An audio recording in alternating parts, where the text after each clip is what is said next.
Okay. Okay. So thank you everyone.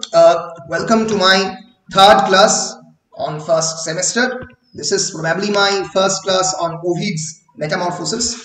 We will try to excavate a bit about epic poetry. What's the definition of epic poetry? What is epic poetry? Because it's a very important literary genre for your syllabus, because Iliad is there in your syllabus, Mahabharata is there in your syllabus, which are all examples of great epic poetry in the Western canon and in the Indian classical literature section. So we will talk about a bit about what is epic poetry, what's the definition and scope of epic poetry, what are the characteristics and features of epic poetry, and then we will come to Ovid's Metamorphoses today. So let us start a bit, let us start our reading by looking into what is the definition of epic poetry. Can you see on the screen the definition? Yes, sir. Yes, sir. Okay. So, what is an epic poetry? Basically, as you all know, epic ke Banglaয় bole মহাকাব্য. An epic poem is a lengthy narrative poem. Lengthy narrative poem. Narrative poem means a poem with great narration, that it tells us some great stories. একটা গল্প বলছে, এবং epic poetry tries to be very much lengthy. Total মহাভারতে প্রায় বলা হয় আমাদের মর্তলোকের জন্য 1 লক্ষ শ্লোক রয়েছে। ইলিয়াডের প্রায় 10 গুণ বেশি সাইজ হচ্ছে মহাভারতের। টোটাল ইলিয়াডে নিয়ার অ্যাবাউট 15,000 লাইনস রয়েছে অনেক জায়গাতেই বলা হয়। So it's a lengthy narrative poem, ordinarily involving a time beyond the living memory. So it involves a time that resides in myth or mythology. Mythology means Puran. And that means that particular time and space is beyond the living memory, beyond the fragile human memory. Manav Smritir Baire. So basically, epic poetry locates itself not in the history, not in the actual world of the facts and the information, but in the world of fantasy, the world of the human imagination, manav moner kalpanaয় আশ্রয় নেয় মহাকাব্য, in which occurred the extraordinary doings of the extraordinary men. Remember, in our modern 21st century, epic poetry has not been written because we don't have the great characters for the epic poetry.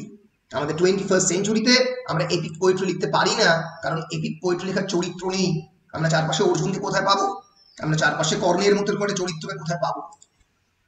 So it involves the doings of the extraordinary men and women who in dealings with the gods or the other superhuman forces.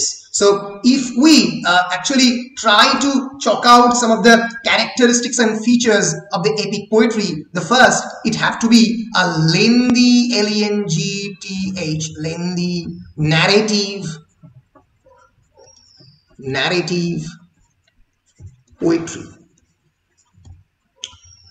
The second characteristic feature is always that it involves a kind of time which is imaginative in nature, not historical time period. মনে থাকবে?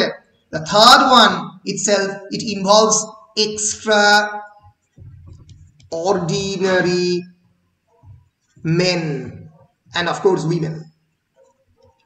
So extraordinary men and women, and it should centers around the character of a great male figure. For example, Iliad surrounds like the figure of the Hector, surrounds like the figure of the great Achilles, Arjun, Mahabharat, Ramayan, Ram. So এই ধরনের ক্যারেক্টারকে centre করে একটা extraordinary epic যখন লেখা হয়, extraordinary story যখন আনরাভেল করা হয়, তখন তাকে বলা হয় epic poem. And another very important is that it actually involves gods. So another very important feature of epic poetry, Narad and other characters are intervention of gods. জি ছোট হাতের লিখলাম, গ্রিক মাইথোলজি এবং গ্রিক এপিকের কথা মাথায় রেখে, gods. Intervention of the great gods.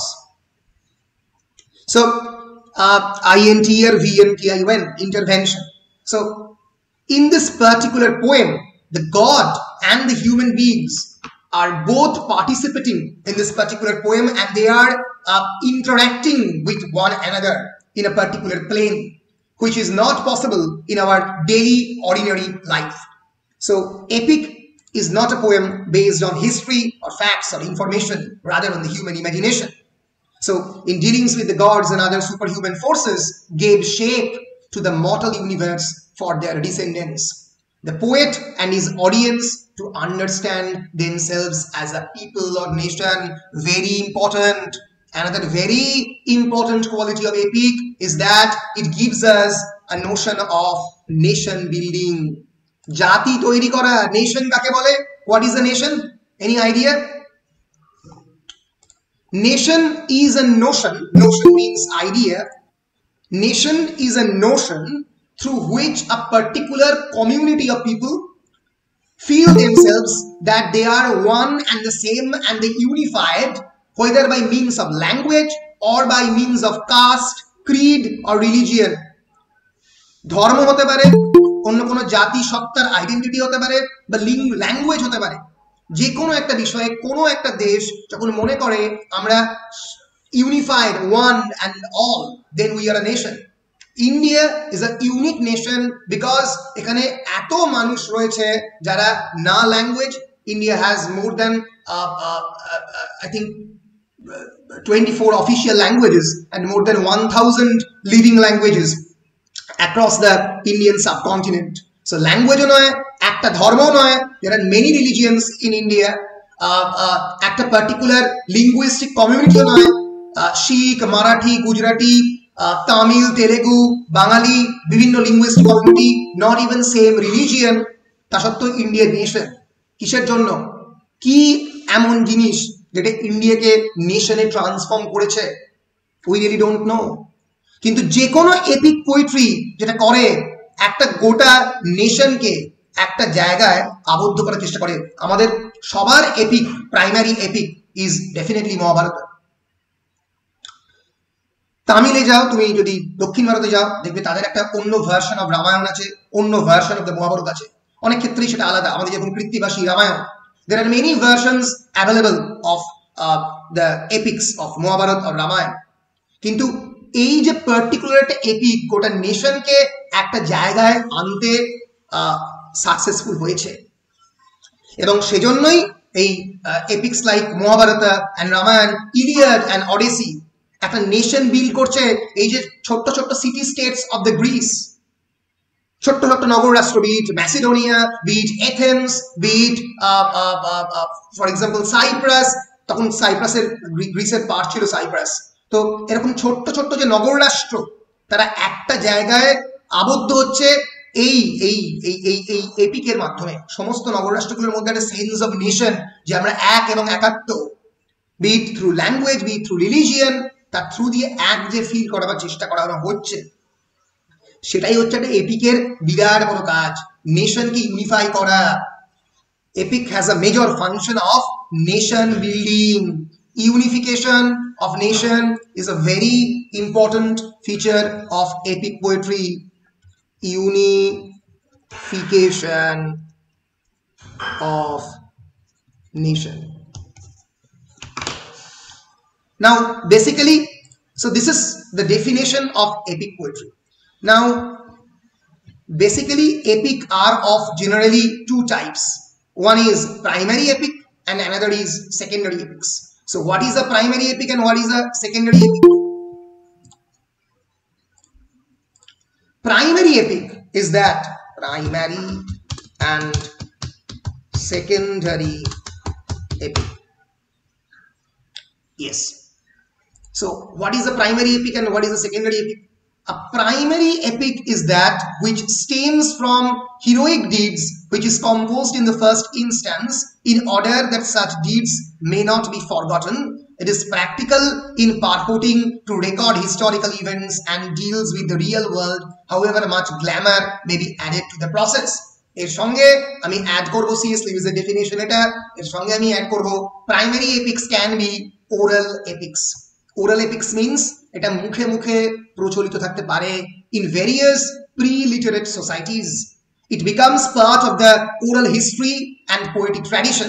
So oral tradition was used alongside the written scriptures in order to communicate and facilitate the spread of the culture. As we all know that some of our grandfathers and our grandmoms can recite Mahabharata and Ramayana through their memories.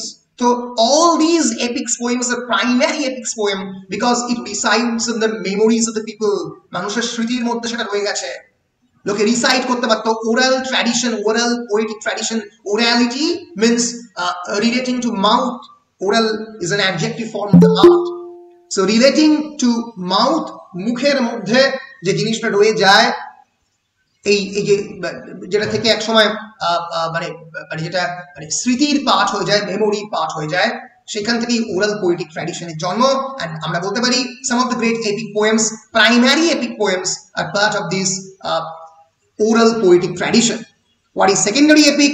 Secondary poetry which may deal with heroic legend or some more abstract themes than the type available to the primary epic. It is more abstract in nature. এটা পরবর্তীকালে লেখা হয়েছে, and it actually shows poets artistic interpretation or recreation of the legend and the theme. Secondary epic poem always recreates. For example, Milton's Paradise Lost. It's a secondary epic poem. Why? Book 1, because it is based on the primary legend of the Bible. Bible এর উপরে base করা, স্টোরিটা অন্য কোনো একটা জায়গা থেকে নিচ্ছে. Metamorphosis in the same way is a secondary epic poem. Why? Because it tries to derive its basic foundation from the myths. Myth গুলো থেকে স্টোরির ফাউন্ডেশনটাকে ধার করছে. যখনই সেটা ধার করতে আরম্ভ করবে, যখন সেটা বড় করতে আরম্ভ করবে, তখনই সেটা প্রাইমারি এপিক পোয়েমে, সরি সেকেন্ডারি এপিক পোয়েমে পরিণত হবে. So primary epic poems and secondary epic poems. যদি তোমরা এপিকের এক্সাম্পল দেখো, দেয়ার আর মেনি এক্সাম্পলস. প্রথম এপিক বলা হয় এপিক অফ গিলগামেশকে. মেসোপটেমিয়ান মাইথোলজি অনুযায়ী the first epic poem in the world, the epic of Gilgamesh. It's an epic poem originated in the ancient Mesopotamia, regarded as the earliest surviving great work of literature. Death নিয়ে, মৃত্যু নিয়ে, Gilgamesh কেমন করে মৃত্যুর ভয় জয় করবে তাই নিয়ে. It's an oldest religious text after the pyramid text. Then there are the legend of the Keret. It's another famous epic poem. Then there is epic poems belongs to the 8th and 6th century BC. Iliad, Odyssey, Works and Days. These are some of the 5th to 4th century মধ্যে. মহাভারত অনেকে বলে it begins in the 8th century. মহাভারতকে অনেকে Iliad এবং অডিসির সঙ্গেই একসঙ্গেই রাখে, Mahabharata and Ramayana. Ramayana আগে, মহাভারত পরে. সো এই হচ্ছে মোরাললেস যে সমস্ত primary epic poem. There are many other epic poems. তোমরা জানো যে তোমরা অনেক এপিক পোয়েমের নামই জানো না. এই সমস্ত এপিক পোয়েম বিভিন্ন নেশনে তৈরি হয়েছে, কারণ প্রত্যেকটা নেশনেরই একটা করে মহাকাব্য থাকে, কারণ নেশন বিল্ডিং এর জন্য, তাদের হিস্টোরিক্যাল ট্র্যাডিশনের জন্য এপিক পোয়েম তাদের লাগবে. সো পরবর্তীকালে আমরা দেখব যে 8th to 10th সেঞ্চুরিতে ইংল্যান্ডে বেউলফ তৈরি হয়েছে. Beowulf is a secondary epic poem, of course building on the legends of the Beowulf. And there are other epic poems too, 12th century, 13th century. একটা বড় এপিকের আমরা list. In fact, Dante's Divine Comedy is also an example of the great epic poem.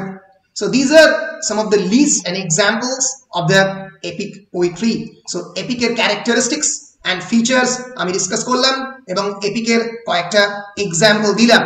যদি আরো কয়েকটা characteristic এবং ফিচারের দিকে একবার মানে একটা স্ন্যাপশট নিয়ে দেখে নেওয়ার চেষ্টা করি। সো এপিকের মধ্যে কি কি ফিচার থাকবে?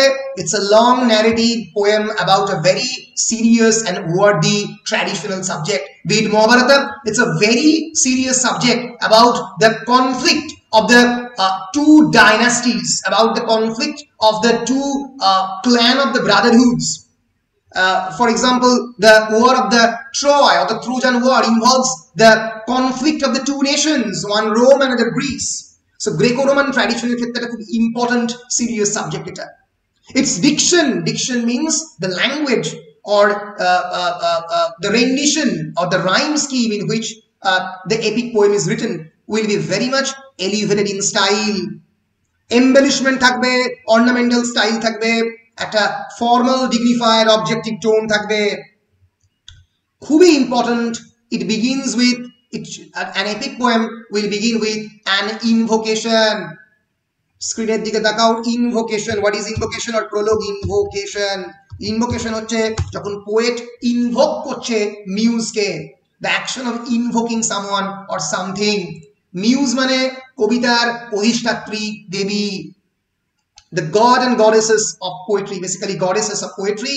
9টা মিউজ রয়েছে আমাদের গ্রিক মাইথোলজি অনুযায়ী। there are 9 muses এবং তাদেরকে একটা সাপ্লিকেশন বা প্রেয়ারের মধ্যে দিয়ে গডকে ইমপ্লাই করছে, ডাকছে যে এসো আমার মধ্যে ভর করো, please resides upon me so that I can write this poem of 1000 line. প্রত্যেকটা এপিকের মধ্যে ইনভোকেশন থাকবেই, be it Iliad, be it Odyssey, be it Mahabharata, be it Ramayana. It begins with the invocation of the poet. Poet যখন নিজেকে ঈশ্বরের কাছে surrender করছে, কাকে ডাকছে? ইনভোকিং দ্য মিউজ, MUSE। এই কথাটা সব সময় লাগবে। Muse is the goddesses of poetry.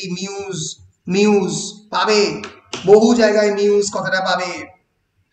there are 9 muses, বলে রাখছি মিউজ কথাটা 9 জন মিউজের নামও বলে রাখছি, যারা ইন্টারেস্টেড হয়তো সবসময় মনে রাখতে হবে না।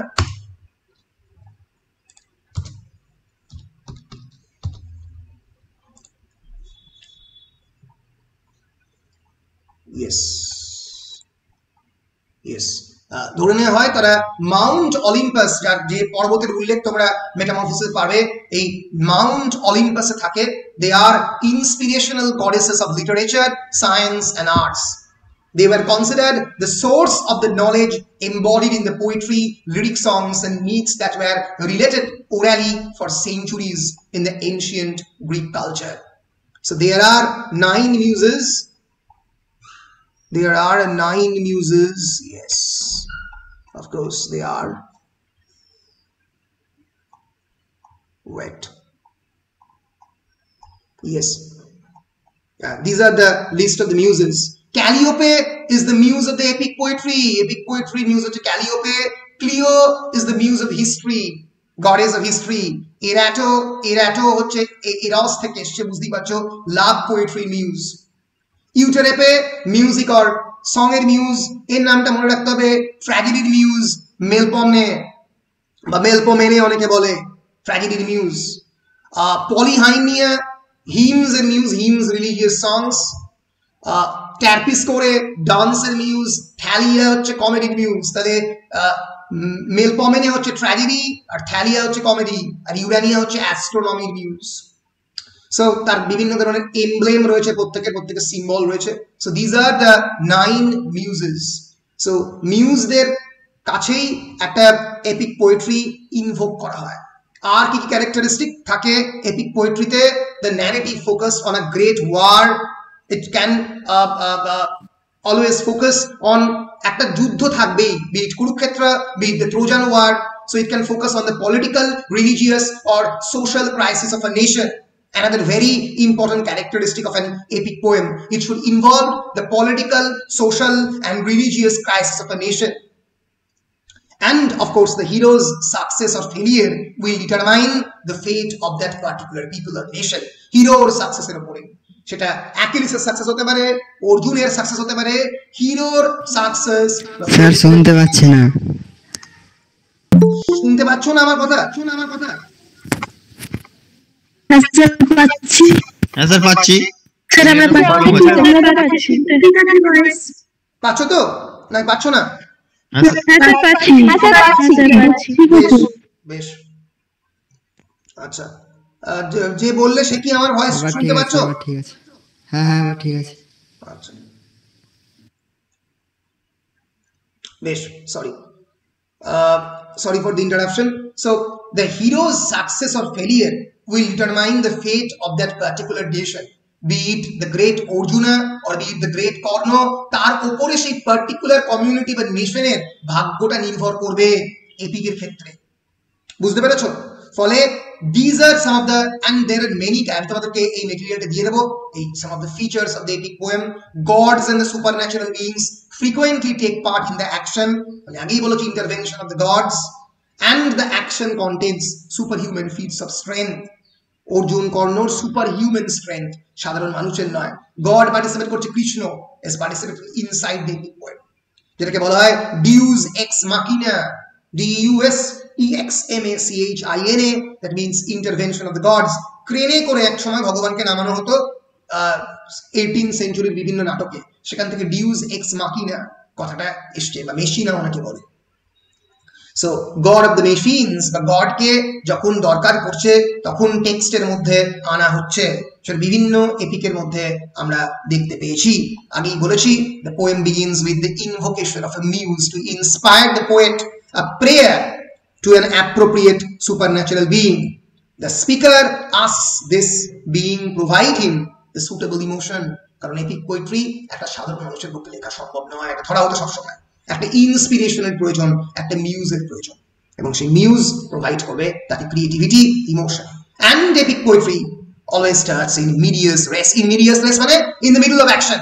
মহাভারত শুরু হচ্ছে, আমি বলবো in the middle of action, পুরো অ্যাকশনটা হয়ে যাওয়ার পরে মহাভারতের গল্পটা যখন বলছে আমাদের লোমহর্ষণ, যে লোমকে যে হর্ষণ করতে পারে, লোমহর্ষণের পুত্র সৌতি, উগ্রশ্রবা সৌতি, তিনি প্রথম এই 12 জন মুনিকে বসে আশ্রমের মধ্যে বলছেন এই মহাভারতের গল্প। উগ্রশ্রবা সৌতি, সৌতি শুনেছে তার বাবা লোমহর্ষণের কাছ থেকে, লোমহর্ষণ শুনেছে বৈশম্পায়নের জনমেজয়ের যজ্ঞে বৈশম্পায়নের কাছ থেকে, বৈশম্পায়ন শুনেছে কার কাছে?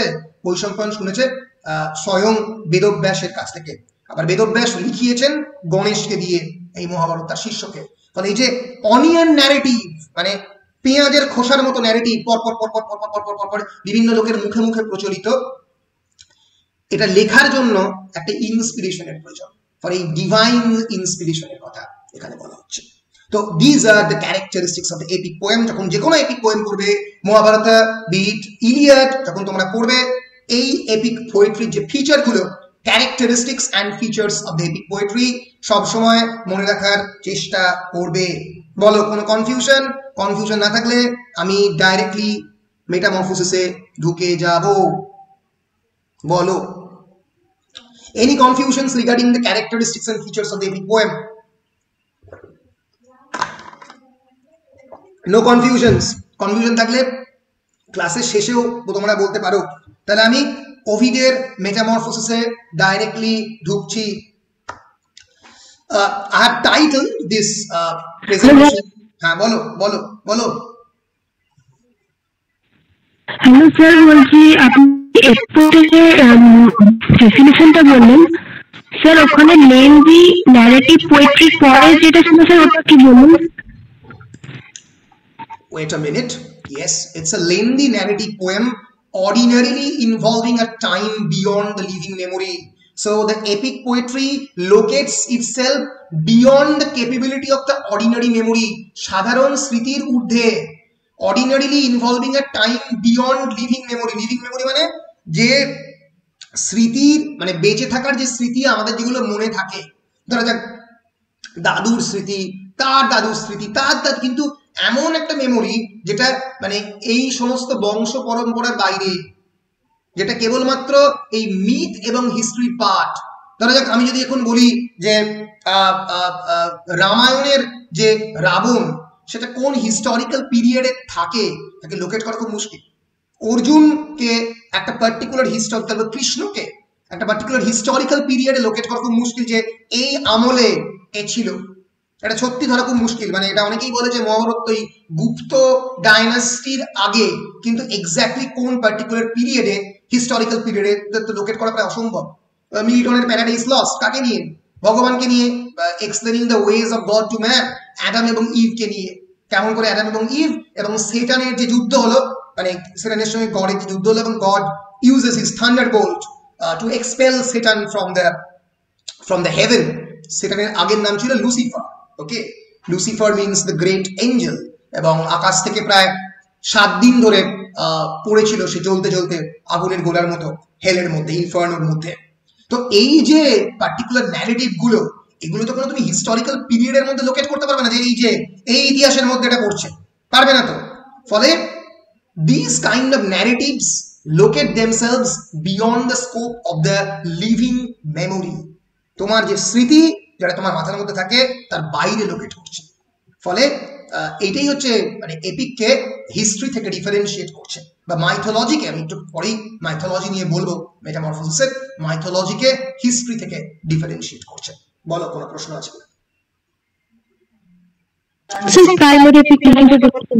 Primary epic is that epic poem which generally resides itself in the oral tradition, in the orality of the people. আমরা রিসাইট করি, মনে রাখি, রিসাইট করতে করতে যে এপিকটা মানুষের মধ্যে রয়ে যায়। and primary epic poems are original in nature, that is they are itself the main story. It has not derived itself from other stories. The primary epic is original, while secondary epic is not. For example, Milton's Paradise Lost is an example of the secondary epic. Why? Because it derives itself from other stories of the Bible, the book of the Matthew, the book of the Cain and the Abel, and the other books. তো নিজেদেরকে derive করছে, এইটা secondary APK ঘটে। Primary epic original হয়, oral ট্র্যাডিশনে exist করে, মানুষ দীর্ঘদিন ধরে সেটাকে আবৃত্তি করতে করতে পরে সেটা it transform itself into the written tradition. পরে লেখার ট্র্যাডিশন অনেক পরে আসে, তার আগে মানুষের মুখে মুখে ঘুরে। তো this are some of the features of the primary epic and secondary epic poem. Primary epic poem বলেছি, সেকেন্ডারি এপিক পোয়েম বলেছি, এপিকের ডেফিনেশন বলেছি, এপিকের ক্যারেক্টারিস্টিক বলেছি। বলো, আর এপিকের অনেকগুলো এক্সাম্পল দিয়েছি, কোন কোন এপিক পোয়েম আছে বলো। হ্যাঁ বলো বলো বলো।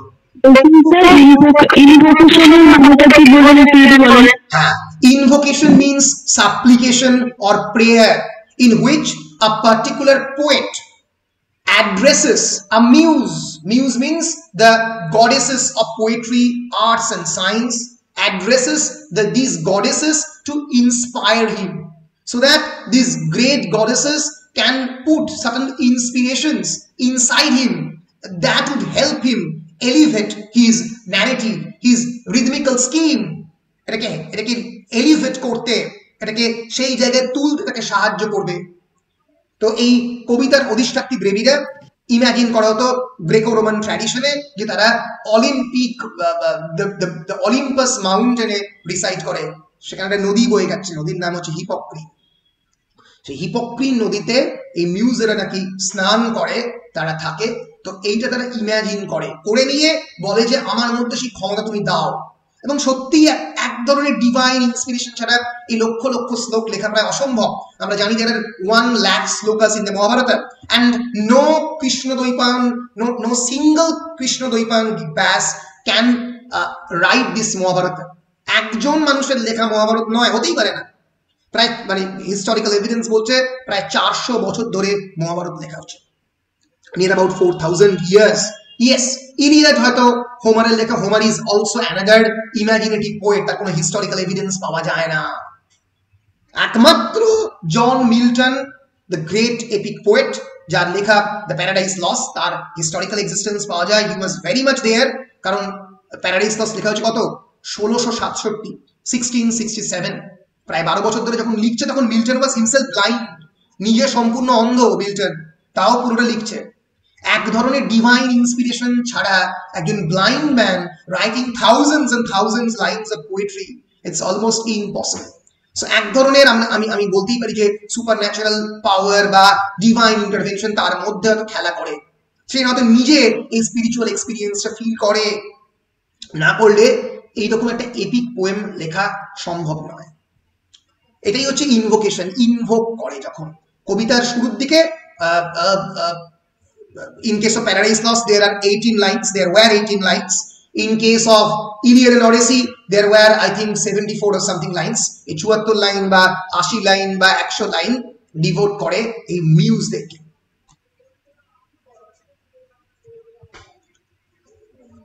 তাকে ইনভোকেশন বলে। বাহ, আর কোনো প্রশ্ন? বলো, প্রশ্ন করবে। প্রশ্ন করলে আমার খুব ভালো লাগে, কারণ প্রশ্ন করলে এটা আমি বুঝবো যে তোমরা বুঝতে পারছো বিষয়টাকে। স্যার, মেটামরফোসিস আমাদের যে টেক্সটটা, এটা কি ধরনের epic poetry? Metamorphosis is a secondary epic poetry. Why secondary? Because it based on Greek mythology. আমি বলবো যে কোন কোন গ্রিক মাইথোলজি থেকে এই পুরো জিনিসগুলো নেওয়া হয়েছে, স্টোরিগুলো পুরো তুলে একদম পর একদম from the beginning of the creation, chaos যখন ছিল, যখন মানে সায়েন্টিফিক ল্যাঙ্গুয়েজে বলতে গেলে যখন বিগ ব্যাং হয়েছিল আর কি, তাকে কেওস বলা হয়, বিবলিক্যাল ল্যাঙ্গুয়েজে কেওস বলে। তো সেই কেওস থেকে কসমসের creation end up to Julius caesar. মেটামরফোসিসের book number 15 Julius সিজারের যখন ডিথ্রোনমেন্ট হচ্ছে তত দূর অব্দি আর কি। তো ফলে একটা বড় ইতিহাসের পার্টকে নিজে ন্যারেট করেছে। যেহেতু এটা অনেক ক্ষেত্রেই বিভিন্ন বই, যেরকম ওয়ার্কস এন্ড ডেজ, হেইসর্সের ওয়ার্কস এন্ড ডেজ, থিওগনিয়া, এই সমস্ত বই থেকে দেখে স্টোরিগুলোকে নেওয়া হয়েছে। তাই এটা secondary epic poem, it's not a primary epic. Primary epic should be original in nature.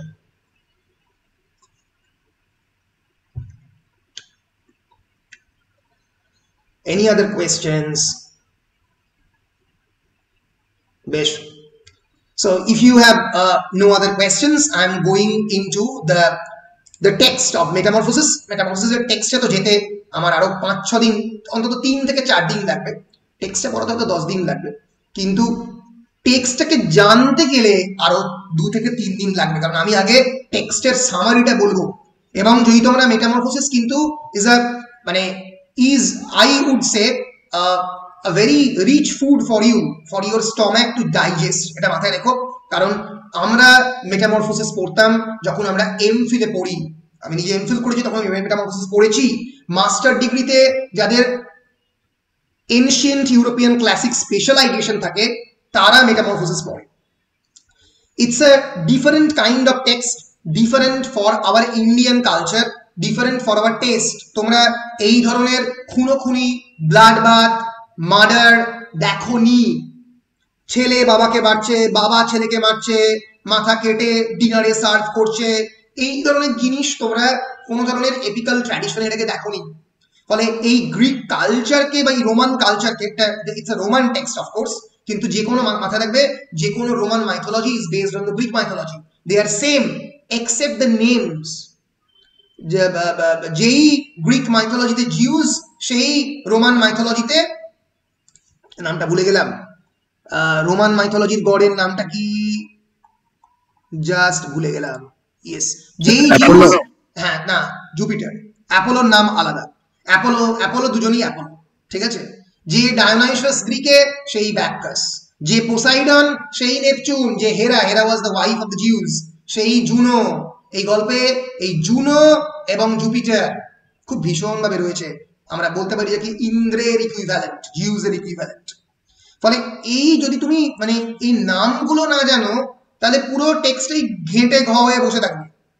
ফলে তোমাকে প্রথম থেকে এই পুরো স্টোরি লাইনটাকে বুঝতে হবে, এবং কিভাবে মেটামরফোসিস ইডিপাসের সঙ্গে কানেক্টেড। ইডিপাসের এই যে ইডিপাস নিজে যে কিভাবে খুন করছে, নিজের বাবাকে কেন করছে, সেই সিনটা একটা অরিজিনাল সিন, কারণ সেটা পর হয়ে যাচ্ছে।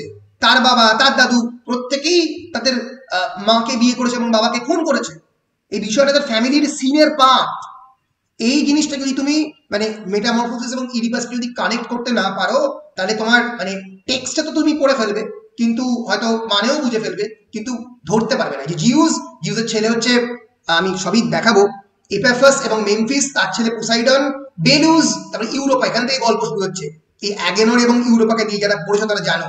কিন্তু যেটা জানো না সেটা হচ্ছে এই ক্যাডমাসের ছেলে হচ্ছে পলিডোরাস, পলিডোরাসের ছেলে হচ্ছে ল্যাপডাকাস, ল্যাপডাকাসের ছেলে হচ্ছে লাইউস এবং লাইউসের ছেলে হচ্ছে ইডিপাস। ফলে মেটামরফোসিস এবং ইডিপাস কিন্তু খুব ভীষণভাবে কানেক্টেড, এই হাউস অফ ক্যাডমাস থেকে বের হচ্ছে পুরো বিষয়টা। ফলে এই যে বাবা এবং ছেলের সম্পর্কের মধ্যে খুনোখুনি এবং মার সঙ্গে ইনসেস্ট ট্যাবু, INCEST, ইনসেস্ট মানে creating a kind of sexual encounter with closest relative, এটা আমাদের ইন্ডিয়ান কালচারে কোনোদিন বিলং করে না। এটা এর ফলে this text is a very mature text. এই টেক্সটকে বুঝতে গেলে তোমাকে গ্রেকো রোমান কালচারের এই জায়গাটা বুঝতে হবে।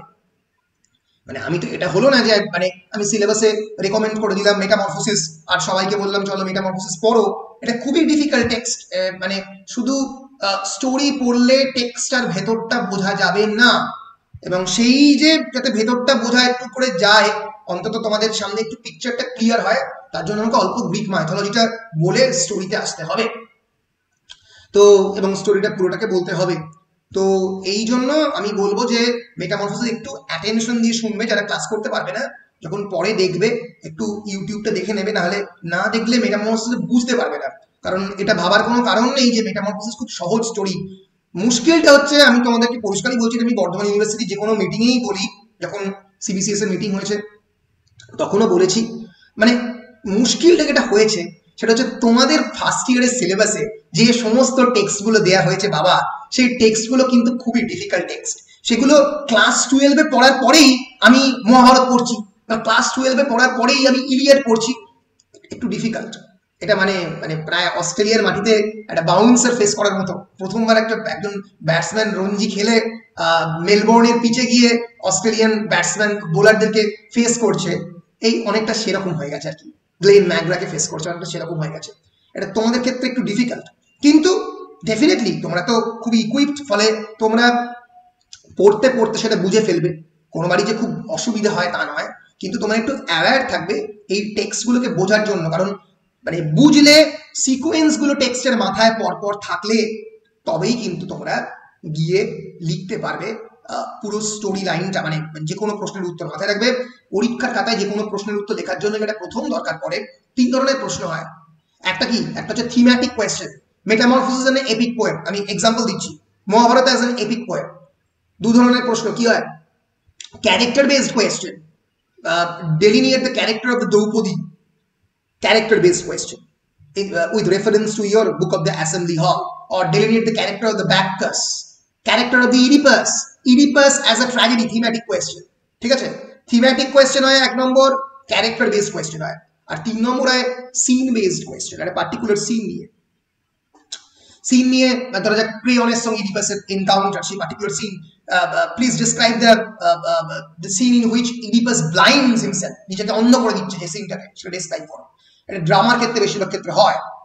So scene based question, character based question এবং তার সঙ্গে সঙ্গে থিম বেসড কোয়েশ্চেন। এবার উত্তরের তো ন্যাচারালি মানে 3 থেকে 4টে পার্ট থাকবে। প্রথমে ইন্ট্রোডাকশন, তারপরে মেন বডি অনেকগুলো ভাগ আছে, পরে বলবো, তারপরে আসবে কনক্লুশন।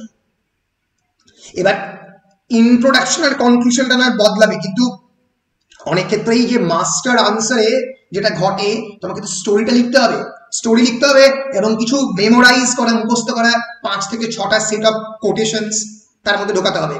মাথায় রেখো যে প্রত্যেকটা টেক্সট থেকেই ইম্পর্টেন্ট কিছু সেট অফ কোটেশনস, 2 লাইন বা 3 লাইনের, এরকম 5 থেকে 6টা একটু মাথার মধ্যে মুখস্থ করে রেখে দেবে, তাহলে যে কোনো আনসারই যাতে তুমি সেই জায়গাটা ঢোকাতে পারো। তো এই তখন যেটা লাগে সেটা হচ্ছে story line, whether you can write the storyline in English or not, whether you can write the characteristic feature of that particular character in English or not। তুমি ইডিপাসের চারিত্রিক বৈশিষ্ট্যগুলো তো ইংরেজিতে লিখতে পারবে কি পারবে না, তার জন্য তোমাকে কি জানতে হবে, গল্প জানতে হবে। সো গল্পর যে বেসিক জায়গাটা, টেক্সটের যে বেসিক জায়গাটা, সেটা যেন মাথার মধ্যে থাকে। আর যে জনরাতে বিলং করছে, ইডিপাস ইজ আ ট্র্যাজেডি বা for example Mahabharat is an epic, সেই জনরাটা সম্পর্কে জানতে হবে। আনসার লেখার জন্য এইগুলো লাগে, ফলে তার জন্য যেরকম প্র্যাকটিস লাগবে, তার জন্য যেরকম মুখস্থ করতে হবে, তোমরা প্রথম দিকে ডেফিনেটলি মেমোরাইজ করবে, কিন্তু তার জন্য আর একটা জিনিস লাগবে, সেটা হচ্ছে পুরো জিনিসটাকে বোঝা। না বুঝলে কিন্তু মাথার মধ্যে সিকোয়েন্স থাকবে না, কিছুতেই থাকবে না, এদিক ওদিক গোলমেল হয়ে যাবে। ফলে স্টোরি লাইনটা মাথার মধ্যে পুরো বসতে হবে। বসলে আমি পুরো আনসারটাকে নামাতে পারবো। এইটার কথা মাথায় রেখে কিন্তু প্রথম থেকে প্রিপারেশন নেবে, এটাই আমার বলার। অনেককে অনেক রকমের প্রিপারেশন নেয়, সেটা আমি হয়তো রেকর্ডিং বন্ধ হওয়ার পরে বলবো।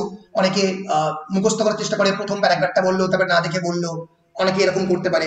অনেকে চেষ্টা করে যে ডায়েরিতে লিখে রাখলাম পরপর সিকোয়েন্স গুলো, সেগুলো মাথার মধ্যে করলাম, পয়েন্ট রাখলাম লিখে আনসারে।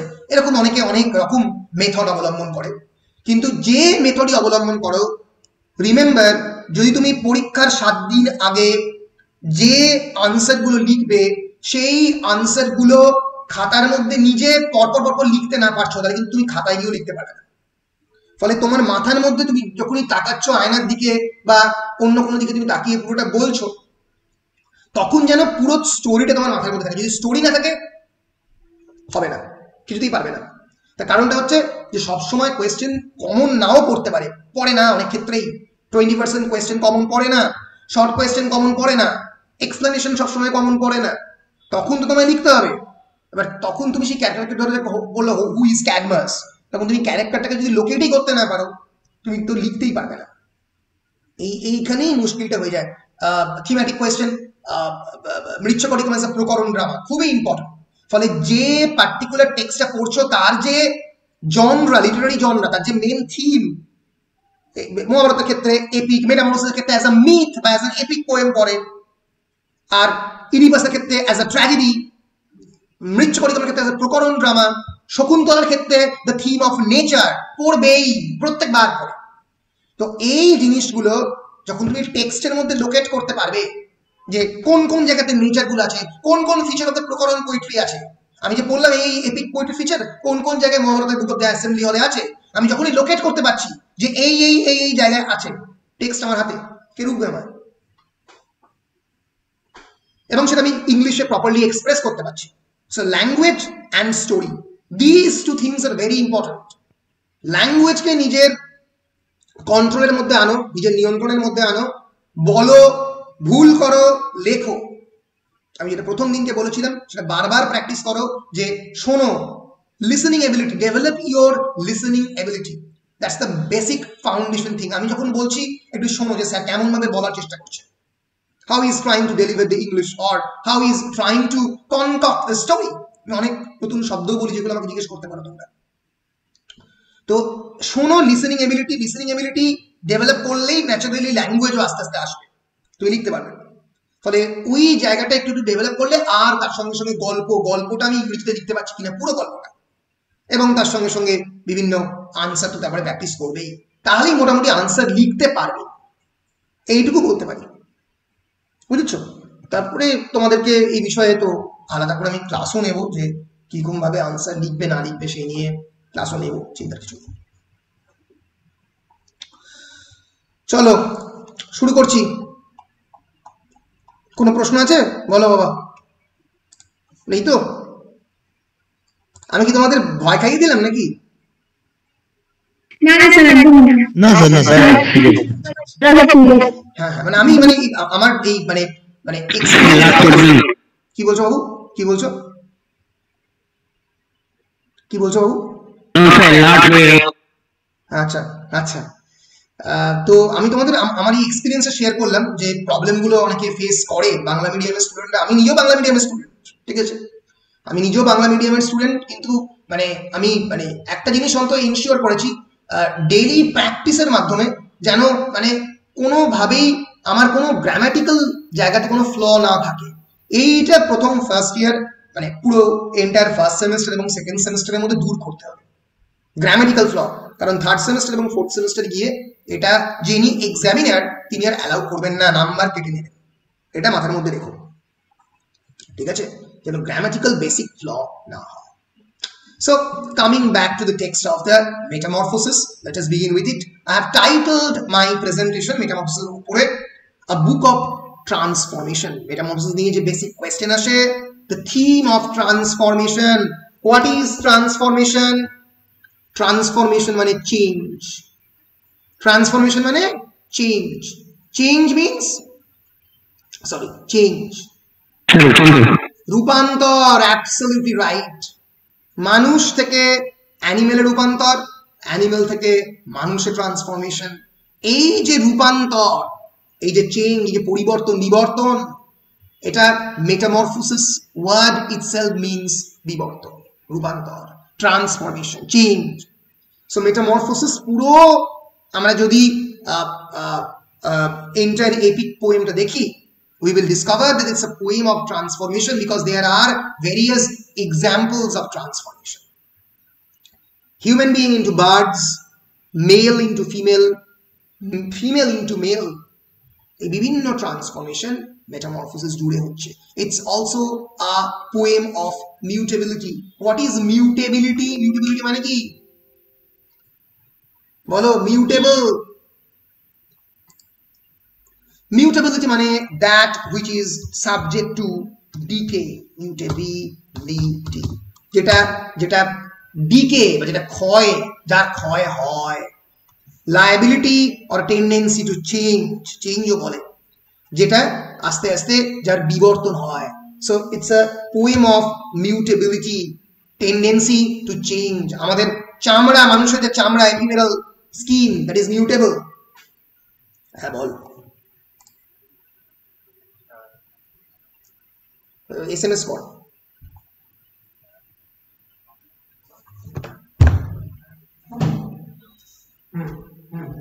ওটা পড়াশোনা কর, আমি ক্লাস নিয়েছি বুঝলি, মানে না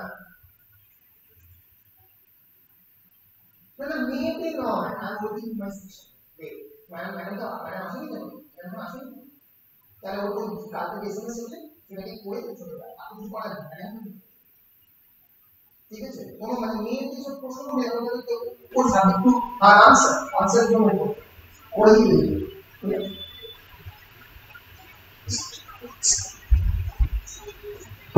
Sorry. So mutability means change, mutability means decay, যেটার পরিবর্তন বা যেটার ক্ষয় হচ্ছে কিনা। So it's also a poem of mutability, transformation.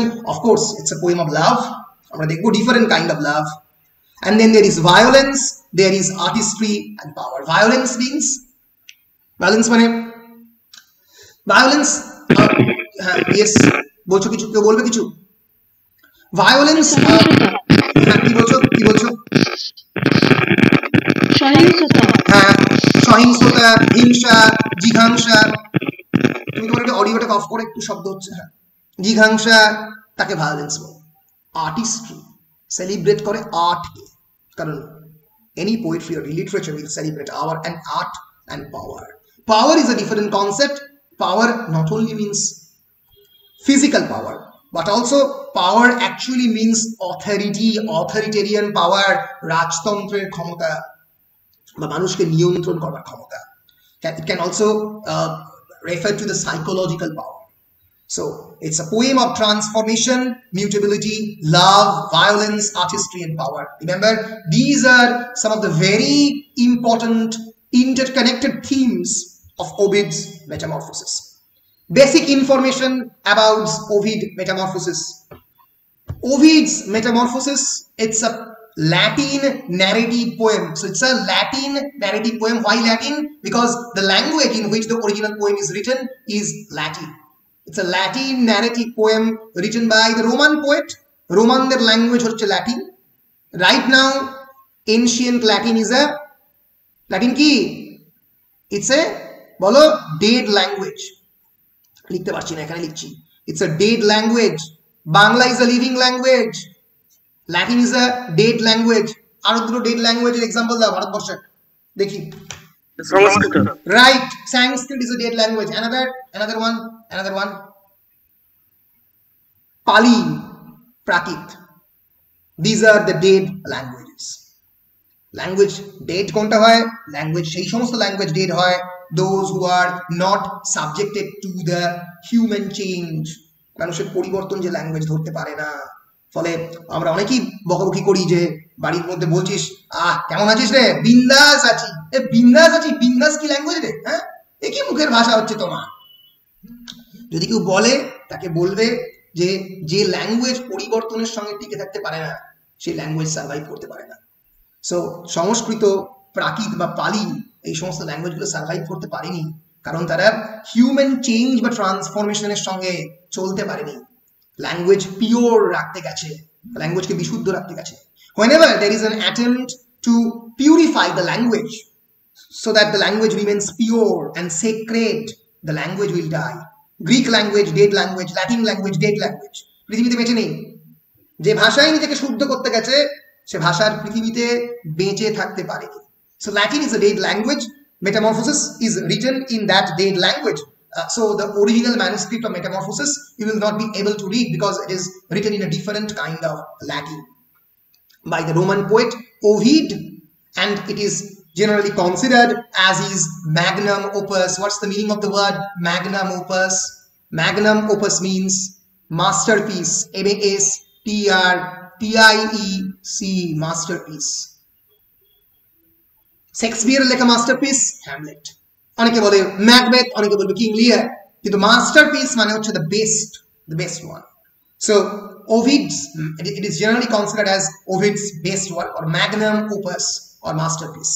It is comprising of almost 11,995 lines, almost 12,000 lines, divided into 15 books. ভালো ভাবো 15টা বই জুড়ে এই epic poem, and over 250 myths. তোমরা এখানে 5 থেকে 6টা মিথ পাবে, গোটা বই জুড়ে 250টা মিথ রয়েছে, total 250 myths. The poem chronicles the history of the world from its creation to the deification of Julius Caesar. So the poem tries to chronicle the entire history of the world from the creation তার সৃষ্টির মুহূর্ত থেকে to the deification. Deification মানে deity মানে কি? Deity মানে কি? D-I-T-Y, মূর্তি, right? মূর্তি পূজা, deification, right, অবতার. So Julius Caesar ke almost deity, almost transforming Julius Caesar as God, Roman ek shomoy tai koreche. So a deification of Julius Caesar obdi a particular poem chronicle kore within a loose mythico historical framework. So ami agei bolechi jodi eita hoy ekta পৃথিবী, এই পৃথিবীতে যদি এইটা একটা border line হয়, এইখানে তারা decide করছে হিস্ট্রি ততদূর যতদূর তোমার রেকর্ড যাচ্ছে, যত তোমার ইনফরমেশন যাচ্ছে, আর এখান থেকে শুরু হচ্ছে মিথ, মাইথোলজি হচ্ছে ততদূর যেখানে তোমার ইমাজিনারি পোটেনশিয়াল পুরোপুরি হিস্ট্রির মধ্যে, এই হিস্ট্রি এবং মিথের বর্ডার লাইনের মধ্যে লোকেট করছে মেটামরফোসিস। মেটামরফোসিস শুরুর দিকের বহু জায়গার অংশগুলো এই মাইথোলজির part. Kings and the queens and the tale of the various gods, এই মাইথোলজির পার্ট। যখন জুলিয়াস সিজার অব্দি আসছে তখন খানিকটা ইতিহাসের দিকে আসছে। তাহলে বুঝতে পেরেছো, it's a poem which combines a loose mythico historical framework or mythico historical framework.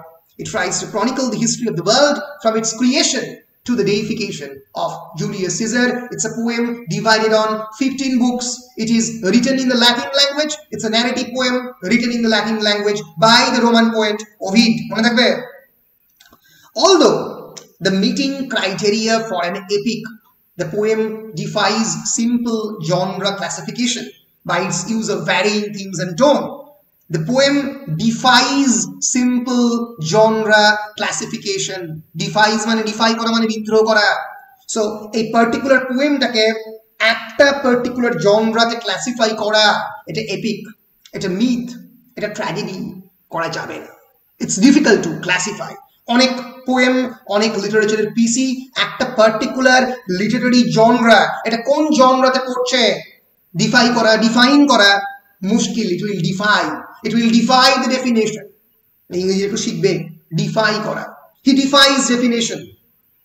আমি এক্সাম্পল দিয়ে বলছি, for example Agnishwar Mukherjee defies definition, তাকে কোনো সংজ্ঞার মধ্যে ফেলা যাবে না।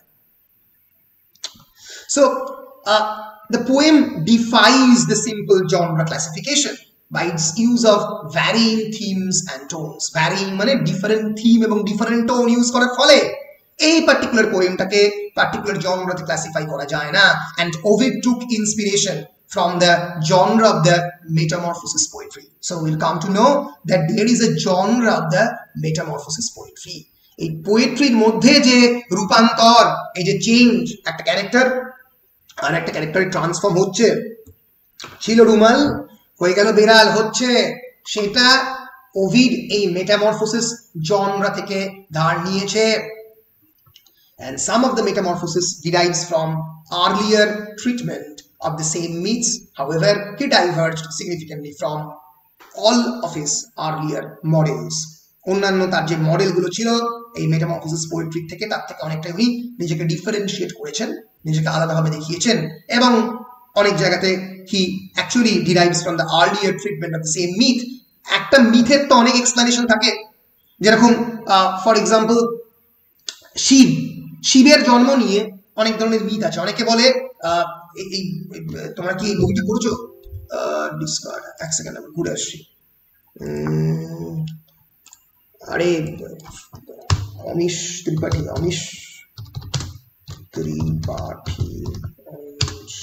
শিবা ট্রিলজি, অমিশ ত্রিপাঠীর একটা শিবা ট্রিলজি আছে, the immortals of Meluha, the secret of the Nagas আর the oath of the Vayuputras. যদিও এটা খুবই মানে আমি বলবো যে একটু বাজার চলতি চটকদার বই, কিন্তু এখানে প্রথমবার উনি একদম মানে স্ক্রিপচার টেক্সট কোট করে দেখিয়েছেন যে Shiva was a tribal god, he was not part of the traditional Hindu pantheon. Hindu যে প্যান্থিয়ন, PNTHUN প্যান্থিয়ন মানে মানে মানে ভগবানদের যে রাজসভা, বা ভগবান বলতে আমরা যাদেরকে বুঝি তাদের যে মানে একটা ক্লাসিফিকেশন, সে হিন্দু প্যান্থিয়নের বাইরে শিব রিসাইড করে। উনি টেক্সট কোট করে দেখিয়েছেন। কি করে দেখিয়েছেন? বিভিন্ন মাইথোলজি, আমাদের তো প্রায় 108টা পুরাণ রয়েছে, বিভিন্ন ধরনের পুরাণ রয়েছে, বায়ু পুরাণ, শিব পুরাণ, তার বিভিন্ন টেক্সট কোট করে দেখিয়েছেন। ফলে একটা মিথকে 100 রকম ভাবে বলা যায়, বিভিন্ন তার মানে ডেসক্রিপশন আছে বিভিন্ন জায়গাতে। তো এই যে একটা মিথকে ডিফারেন্ট ভাবে বলা যায়, এবং আমাদের ওভিডের মেটামরফোসিসেও আমরা দেখবো যে একটা মিথকে অনেক সময় ডিফারেন্টলি বলা হচ্ছে, অনেক সময় একরকম ভাবে বলা হচ্ছে। এবার we will talk about a brief biographical introduction of Ovid. So who was Ovid? This is Ovid. The full name of the Ovid was Publius Ovidius Naso. Publius Ovidius Naso, born in 43 BC and died in 17 or 18 BC before Christ. তোমরা জানো before Christ calculation পিছনের দিক থেকে সামনের দিকে আসে, ঠিক আছে? ফলে 333 হচ্ছে মানে 43-এর অনেক আগে, পরে নয়, ঠিক আছে? আলেকজান্ডার 338 অব্দে ম্যাসিডোনিয়ার সিংহাসনে বসে। তাহলে তোমাদের ইডিপাস রেক্স কবে লেখা হচ্ছে? বলো কবে কবে ইডিপাস রেক্সের ফার্স্ট পারফরম্যান্স হচ্ছে?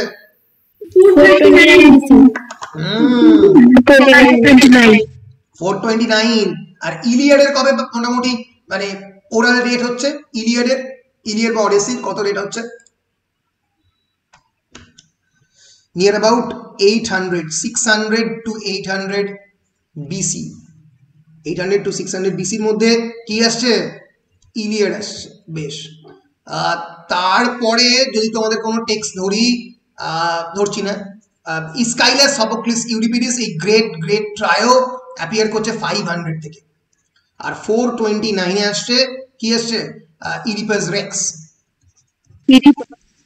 বা king Oedipus.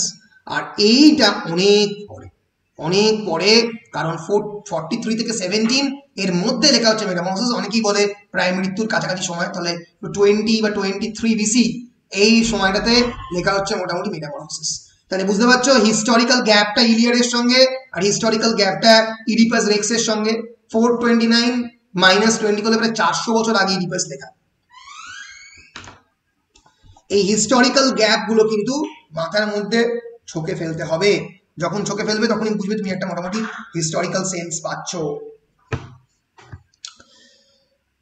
Publius Ovidius Naso. Ovid was a Roman poet who lived during the reign of the Augustus Caesar, Julius Caesar-এর পরের প্রজন্ম। He was a contemporary of the older Virgil and Horace.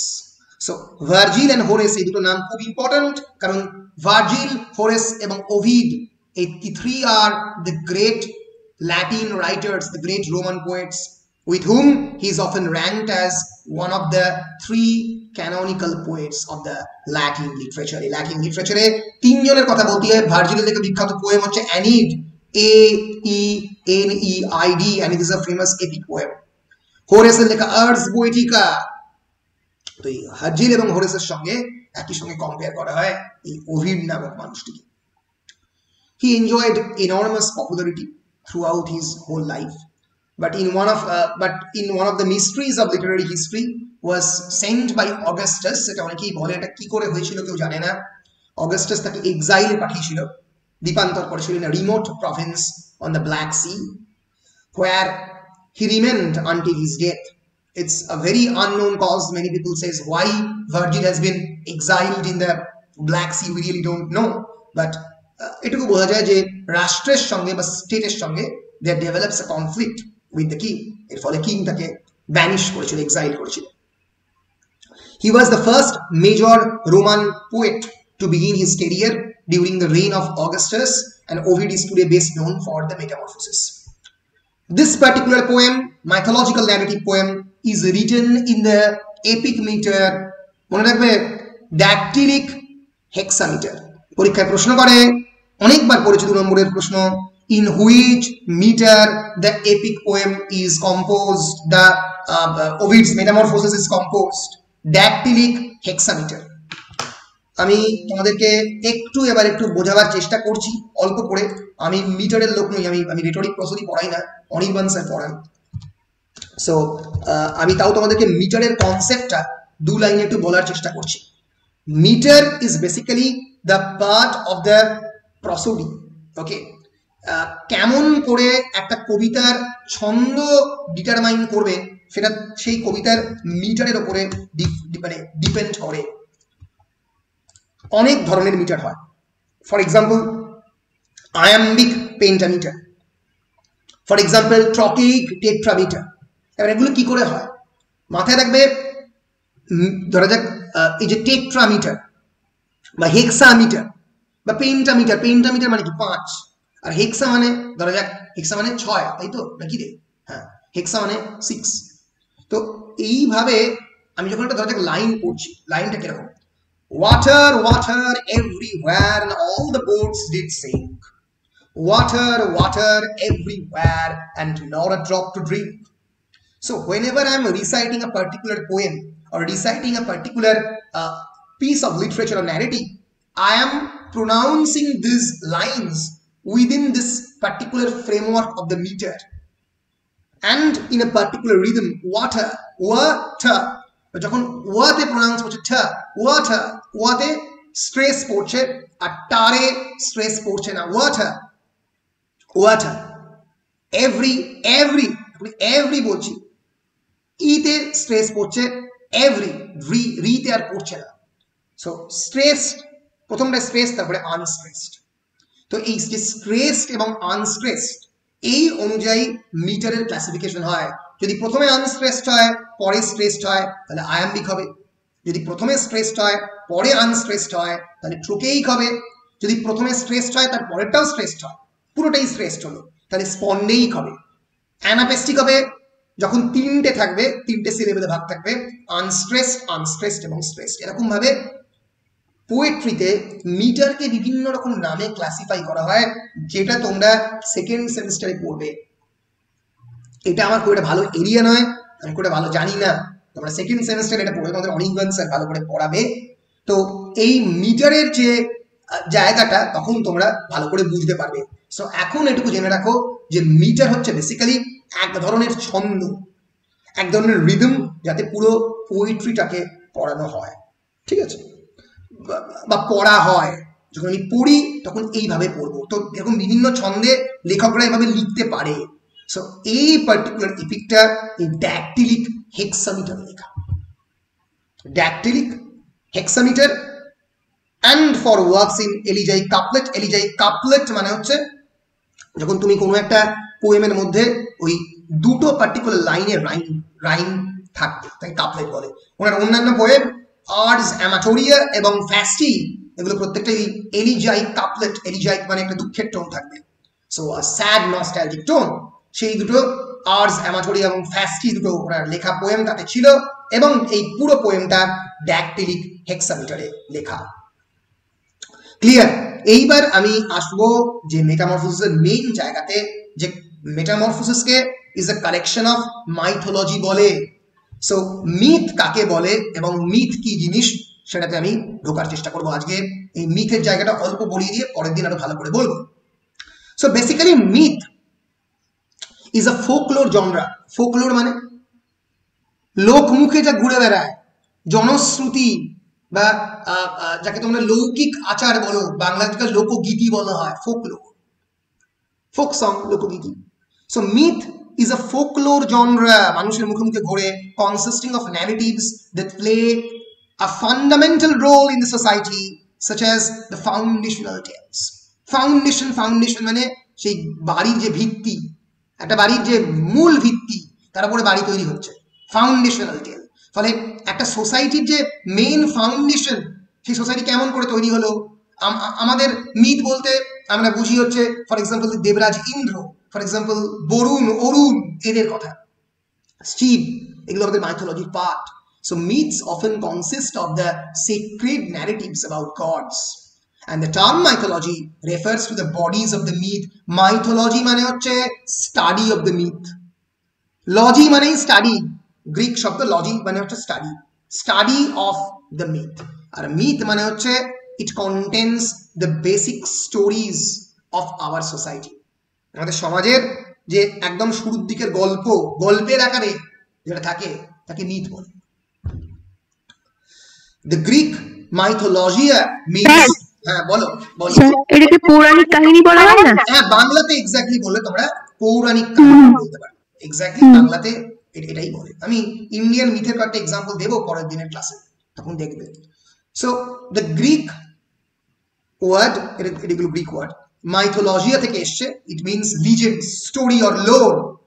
So basically mythologia শব্দটা এসছে story or lore, legends and the telling of the stories, এবং সেই গল্প বলা।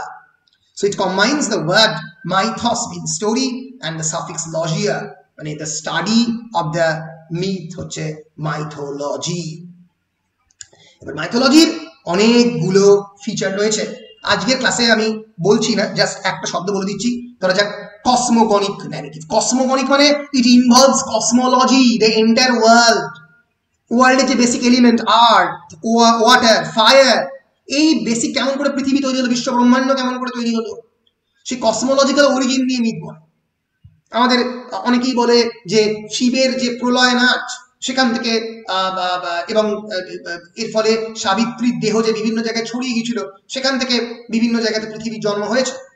Myths আর narratives of a sacred nature, তার মধ্যে একটা পবিত্রতা থাকে। মিথস আর narratives representative of a particular epistemology, একটা বিশেষ জ্ঞান তত্ত্ব। এপিস্টেমোলজি মানে জ্ঞান তত্ত্ব, পরের দিন বলবো, একটা বিশেষ ধরনের জ্ঞানকে সামনের দিকে আনে। Mythic narratives often involve heroic characters and they are counterfactual in nature. counterfactual মানে যাকে ফ্যাক্টের এগেইনস্টে দাঁড় করাতে, মানে ফ্যাক্ট একদিকে যাবে আর মিথ একদিকে যাবে। মিথে যে সমস্ত জিনিসগুলো থাকবে সেগুলো সবসময় অনেক ক্ষেত্রেই ফ্যাক্টের সঙ্গে নাও মিলতে পারে, রূপকথা গল্প হতে পারে myth. But myths are narratives formative or reflective of social order or values within a culture. একটা পার্টিকুলার সংস্কৃতি কিরকম ভাবে তৈরি হবে সেটা কিন্তু মিথ বলে দেয়। ভারতীয় সংস্কৃতি, ইন্ডিয়ান মাইথোলজি পড়লে বোঝা যাবে। ভারতীয় সংস্কৃতির মধ্যে যে রেসপেক্ট টুয়ার্ডস এল্ডার, লাভ টুয়ার্ডস এল্ডার্স, তুমি পড়লে বুঝতে পারবে।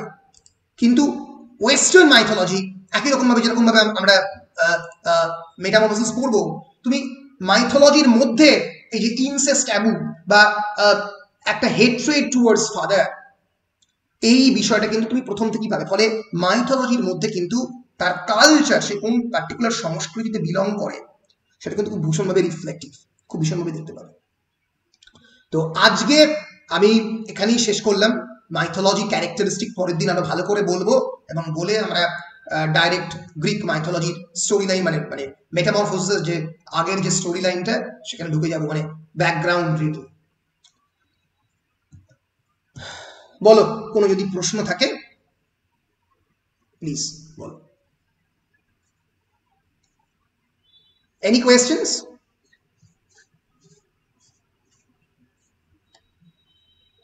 কোনো প্রশ্ন নেই মোটামুটি? হ্যাঁ, শুভঙ্কর কিছু বলবে? না স্যার, না স্যার। আচ্ছা আচ্ছা, তোমাদের সঙ্গে পরিচয় ঠিক মতো করা হয়নি, এই মাইথোলজি এই মেটামরফোসিস পড়িনি, তারপরে তোমাদের একটু পরিচয় জানবো, তোমরা কোনখান থেকে এসছো, তোমাদের মানে ব্যাকগ্রাউন্ড কি, কোন স্কুলে পড়েছো সব জানবো। আগে আমি একটু টেক্সটটা এগিয়ে নিই, তারপরে একদিন আলাপ পরিচয় করা যাবে। বেশ, আমার আলাপ পরিচয়, আমার নাম অরিন্দম ঘোষ, আমি থাকি সিঙ্গুরে, it's located in Hooghly district. I have done my masters from Calcutta University, I have done my MPhil from Calcutta University, I have done my PhD from Calcutta University. ডান বলছি কারণ জমা দিয়েছি, এখনো অ্যাওয়ার্ডেড হয়নি PhD। তো এই হচ্ছে আমার মোটামুটি পরিচয়। আমি কলেজে পড়াচ্ছি ফ্রম 2017 এপ্রিল। এই কলেজে আমি মহানন্দ এরা এসে পড়াচ্ছি ইংলিশ ডিপার্টমেন্টে, কলেজ সার্ভিস কমিশনের থ্রু দিয়ে। তো এই হচ্ছে আমার মোটামুটি ব্রিফ ইন্ট্রোডাকশন। ঠিক আছে, তোমাদের সঙ্গে যখন কলেজ খুলবে তখন সামনাসামনি পরিচয় হবে। ডিপার্টমেন্টের পরিবারের মতো আমরা সবসময় চেষ্টা করি মানে ছাত্রছাত্রীদের মানে পরিবারের পার্ট হিসেবেই দেখার। আমাদের যারা আগের ছাত্রছাত্রী তোমরা জিজ্ঞেস করবে, সেকেন্ড সেমেস্টার বা সিক্স সেমেস্টার বা ফোর্থ সেমেস্টার, এখন যারা পড়ছে ফোর্থ বা ফিফথ এবং থার্ড সেমেস্টার, তারা আমাদের ডিপার্টমেন্টের মানে পার্ট, তারা মানে আমাদের যে ইংলিশ ডিপার্টমেন্ট আছে সেখানে আমাদের যে টিচার্স রুম ইংরাজি আলাদা করে আছে, সেখানে বসে থাকে, সেখান থেকে প্রিন্ট আউট নেয়, সবই নিজেদের মতো করেই তারা ডিপার্টমেন্টটাকে চালায়। ফলে তোমরাও এই ডিপার্টমেন্টের ইন্টিগ্রাল পার্ট। যখন কলেজ খোলা হবে তখন তোমরা মানে বুঝতে পারবে আমাদের ডিপার্টমেন্টের যে ফ্রেন্ডলি নেচার আর কি। ফলে টিচারদেরকে ভয় পাওয়ার কোনো জায়গা নেই, এবং তোমাদের যে কোনো প্রশ্ন, যে কোনো তোমাদের মানে প্রবলেম, সমস্যা, any kind of problem, not only academic problem, any form of problem যদি তোমাদের থাকে তো সেটা নিয়ে আমাদের কাছে আসবে, কোনো অসুবিধা থাকবে না। ঠিক আছে, বেশ বেশ ঠিক আছে, তাহলে পরে পরিচয় হবে। আপাতত আমরা তাহলে আসছি আমি। ঠিক আছে, দেখা হবে তো, কবে দেখা হবে?